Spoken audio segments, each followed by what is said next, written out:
শেখ হাসিনার পতনের পর উগ্রবাদীদের উত্থান নিয়ে ব্রিটেনের সংসদীয় গ্রুপের হুঁশিয়ারি। যুক্তরাজ্যের সংসদ সদস্যের একটি বহুদলীয় গ্রুপ বলেছে, বাংলাদেশে শেখ হাসিনার সরকারের পতনের পর আশার সঞ্চার হলেও সেখানে ইসলামী উগ্রবাদীদের উত্থান হচ্ছে এবং বর্তমান সরকার প্রতিশোধ নিতে বিচার ব্যবস্থাকে ব্যবহার করছে। ব্রিটেনের দ্য ইন্ডিপেন্ডেন্ট পত্রিকা গতকাল সোমবার জানিয়েছে, যুক্তরাজ্যের সংসদ দ্য হাউস অব কমন্সের একটি বহুদলীয় গ্রুপ বাংলাদেশ নিয়ে একটি প্রতিবেদন দেশের পররাষ্ট্রমন্ত্রী ডেভিড ল্যামিকে পাঠিয়েছেন, যেখানে তারা কয়েকটি উদ্বেগজনক উপসংহার টেনেছেন।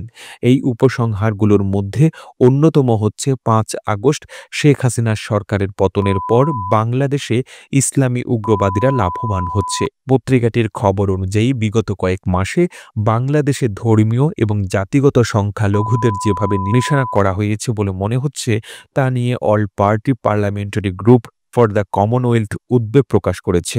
এখানে প্রমাণ পাওয়া যাচ্ছে যে উগ্র ইসলামপন্থীরা ক্রমশ রাজনৈতিকভাবে প্রভাবশালী এবং দৃশ্যমান হয়ে উঠছে। এই সংসদীয় গ্রুপ হাসিনার পতনের পর বাংলাদেশে ২,০০০-এরও বেশি সহিংসতার ঘটনা নথিভুক্ত করেছে।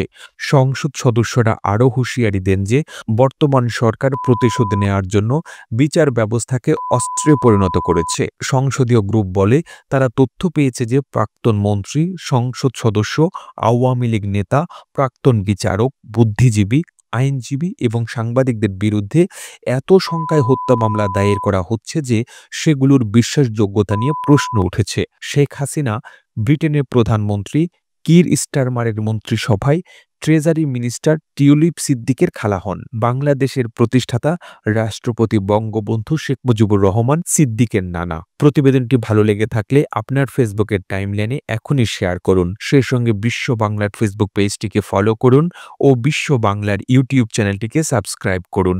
আর আপনি বাংলাদেশের কোন জেলা থেকে এই ভিডিওটি দেখছেন আমাদের কমেন্ট করে জানান। আমরা পরবর্তী ভিডিওতে আপনাকে ধন্যবাদ জানাতে ভুলব না। আর এতক্ষণ বিশ্ব বাংলার সাথে থাকার জন্য অসংখ্য ধন্যবাদ।